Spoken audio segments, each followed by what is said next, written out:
value, there is one central mystery at the heart of Rian Johnson's latest Knives Out film, Wake Up Dead Man. Who killed Monsignor Jefferson Wicks? The corrupt, narcissistic church leader, played by Josh Brolin with a charisma and megalomania to rival Thanos, is struck dead halfway through his Good Friday sermon, having apparently been stabbed in the back while taking a break in a closet mere yards from his pulpit. This locked room mystery indeed presents Detective Benoit Blanc, Daniel Craig, with an enviable puzzle box. But the question of who killed Monsignor Jefferson Wicks is, in fact, only one of many larger questions scattered throughout Wake Up Dead Man.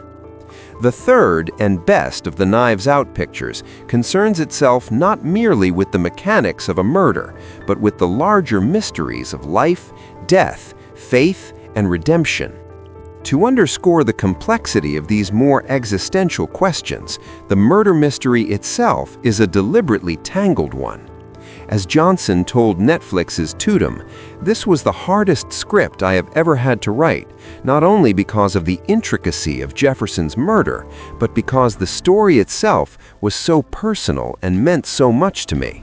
He continued, "I grew up very Christian. I'm not anymore, but when I was a teenager into my mid-20s, I framed the world around me through the lens of my relationship with Christ. It was a very important part of my life, so I have a lot of complicated feelings about all of it." Those complicated feelings are reflected in the opposing but amicable worldviews of Blanc himself, a staunch, uncompromising pragmatist and unbeliever, and the patiently faithful Reverend Judd Duplessis, played by a pitch-perfect Josh O'Connor. Judd, a former boxer who once killed a man in the ring, has turned to a life of faith and service, but his old instincts still occasionally get the better of him. Having recently punched an asshole deacon who said something way out of line, he's reassigned to the small New York parish of Our Lady of Perpetual Fortitude. There resides Monsignor Jefferson Wicks, who has alienated much of his parish with his brash, fire and brimstone sermons, rife with condemnation of those he considers the church's enemies. Where the young, dumb, and full of Christ Judd wishes to be of service, Jefferson seeks to vilify, exploit, and crusade. It is only natural, then, that the two church leaders soon butt heads. When Jefferson collapses over Easter weekend, Judd becomes a prime suspect in his murder, but Benoit Blanc believes the Reverend is innocent. How does Jefferson Wicks die? Monsignor Jefferson Wicks falls to the ground midway through a sermon, having paused to, seemingly, take a break in a closet near his pulpit. When he collapses, Judd goes to check on him, and he discovers Jefferson face down with a blade in his back. This blade is affixed with a devil's head trinket from a local bar. The crime seems to be an impossible one. There are no other doors or windows to the closet, and no one was seen entering or leaving the room apart from Jefferson himself.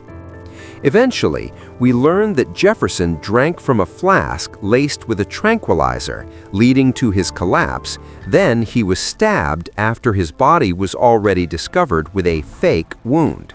But more on that in a moment. So, who actually killed Jefferson Wicks, and why did they kill him? The murder is a botched job originally conceived by three parishioners, Martha, Dr. Nat, and the groundskeeper Samson. As Martha later reveals to Judd and Benoit, she orchestrated the murder in order to prevent Jefferson from uncovering the diamond, otherwise known as Eve's apple, that had once belonged to his grandfather, Reverend Prentice Wicks. When Martha was a young girl, she watched Prentice force Jefferson's mother, Grace, Annie Hamilton, whom Jefferson later nicknames the Harlot Whore, to remain at the church, where Grace believed she would one day receive Prentice's vast fortune. Instead, Martha witnessed Prentice swallow Eve's apple before his death, ensuring that no one, including Grace, would lay claim to the inheritance. Even after Grace ransacked the church in search of the diamond, Martha refused to reveal Prentice's secret. Decades later, however, Martha finally confesses the truth to Jefferson himself. But instead of solely forgiving her sin, he conspires to excavate the diamond from Prentice's remains. In order to stop Jefferson from securing the fortune, Martha decides she must murder him, with help from Nat and Samson. First, she has Nat spike the flask in Jefferson's closet with tranquilizer, which causes him to collapse during his sermon.